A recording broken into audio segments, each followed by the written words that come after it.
if two of you on earth agree to ask anything at all, it will be granted to you by my Father in heaven. For where 2 or 3 meet in my name, I shall be there with them. This is often claimed in times of prayer between brethren. The Lord is in the midst. It is also a verse much used in the Focolare movement, Gesù in mezzo, Gesù in the midst. And this is something which we need to be aware of if we are sincere in our prayer. The Lord is really there in the midst.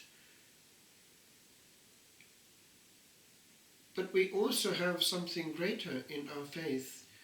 We have that invisible cloud of witnesses and the saints who also can be sharing our prayer and indeed interceding for us. This Holy Mass is being offered for the holy souls, and they too, when they are liberated, are so grateful that they will not forget us. And so the mystical body is huge. That can be felt at times and in places in a more powerful way than in others. Years ago, still not a priest and wondering whether it was ever going to happen, I was in Rome, and one of our brethren from the Eastern Bloc, those countries just coming out of communism, who had actually received the habit and the like of the Norbertine order in secret, that's how it was done, told me that the 2 altars where 2 different things had happened were close to each other. One was the altar where St. Maximilian Maria Kolbe, the feast of this day actually, was there, where he had actually celebrated his first Holy Mass. And the other was that where the Augustinian Father Martin Luther celebrated his last in the Catholic Church. Years later, well actually not that much later, it was only a couple of years later, because thanks to this prayer, perhaps which I offered intensely to Maximilian Maria Kolbe, that he would get me there, because I knew he was a powerful saint, I found myself at that altar where he had celebrated. It was one that he had chosen because of his great devotion to the Blessed Virgin, who had appeared to him when he was a child, offering him 2 crowns, one of lilies and the other of roses. Not knowing which to choose, he chose them both. We know what that meant in the end. Well, it was where she had appeared, there in a church dedicated to St. Andrew, near to the Piazza San Silvestro in Rome, to a Jew. She had appeared there and had given him the Catholic faith. But the newly ordained St. Maximilian Kolbe must have had a huge, intimate experience both with the Queen of Heaven, the Immaculate, as he called her, and with the Lord of Hosts, there falling into his hands at that altar. And actually, unexpectedly, because somebody requested that, I found myself at that altar offering Holy Mass for her intention. She was there. It was unchanged, the altar, still in the chapel, therefore facing the other way. And there is a plaque indicating that Our Lady had appeared there, but also that St. Maximilian Maria Kolbe had celebrated his first Mass there. And it was very close to my own ordination, so it was the same grace coming across the years, hitting me quietly but deeply. the power of encounter, Jesus in the midst, but there also sacramentally, objectively. And so something hit me, that the grace is the same, touching every newly ordained, and also the possibility of intimacy is there until death, and what a death he had. We forget the early part of his life because of the concentration on his heroic end, which we all know. Auschwitz, a real Holocaust for him. He gave himself as a victim for someone else, who I believe was actually present when he was beatified, canonized.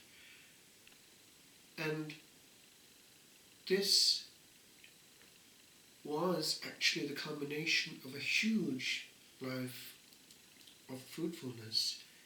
He knew the importance of modern means of communication. All those who worked with him and for him in this big modern printing enterprise were brothers and priests, no lay people. It was so numerous, his foundation. And the foundation he made in Japan was also directed by Our Blessed Lady, because he was inspired to put the convent not there where common sense would have it, but on the other side of the mountain. It was preserved then when it came to the nuclear bomb, Nagasaki. And that was actually the most Catholic part of Japan by the time the bomb came, as though those Catholics were victims giving eventual peace to that land. The concentration of Catholics were there. But the way in which he acted on souls is interesting. He knew the importance of communication, and we must know the same. The word does have power,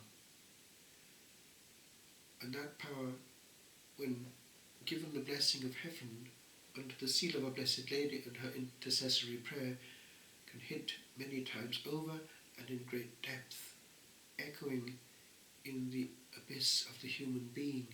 For the word hits what? If it is interesting, it hits the imagination. If the imagination is held, the will is influenced. If the will is influenced, time is changed. If time is changed, eternity is also changed. And that's the bit that matters. With regard to our faith, the demon knows full well the power of the Immaculate, the power of the sacraments, and the power of truth. So what is he doing? He's hitting at all three in close juxtaposition.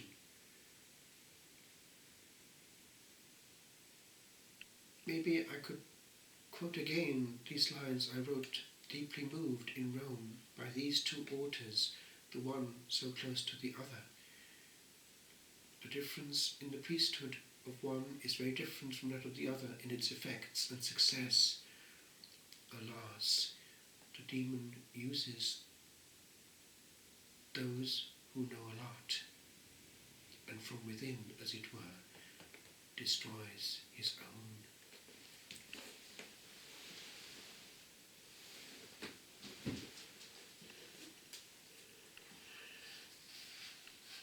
Imploring that this Saint Maximilian Kolbe would obtain somehow by ordination, even though all was blocked, I prayed this intense prayer to him, knowing that he was in glory. Altar of St. Maximilian Kolbe's first Mass. The grace of having and of having well what has been wanted long. The grace of all who came this way, and at the sacred bell hold high the one who to this height can call the heart that could want else. The grace of power, unfelt but known, and owned for air and air.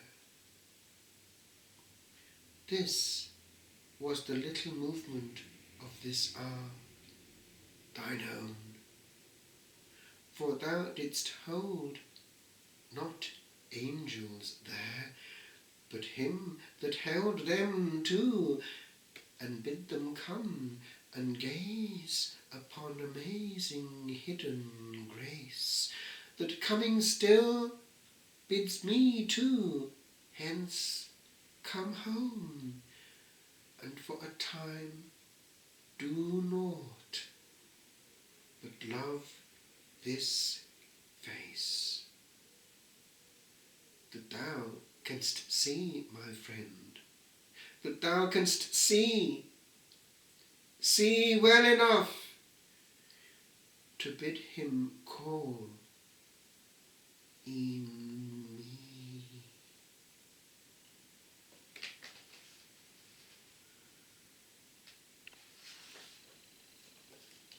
Altar of Martin Luther's last Mass, nearby.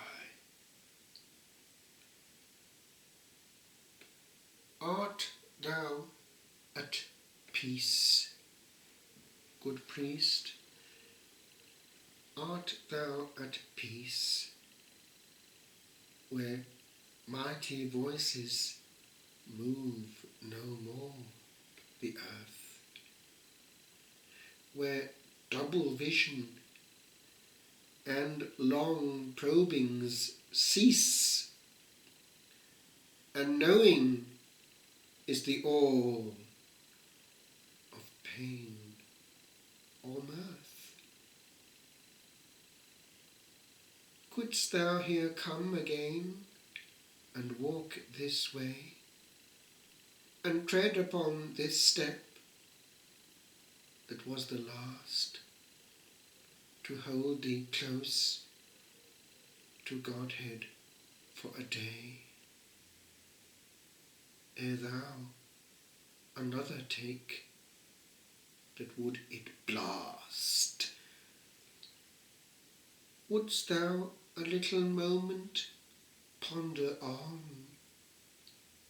before receding from this holy height, where early hours, perhaps, in bliss had gone, in loving gaze upon this hidden light,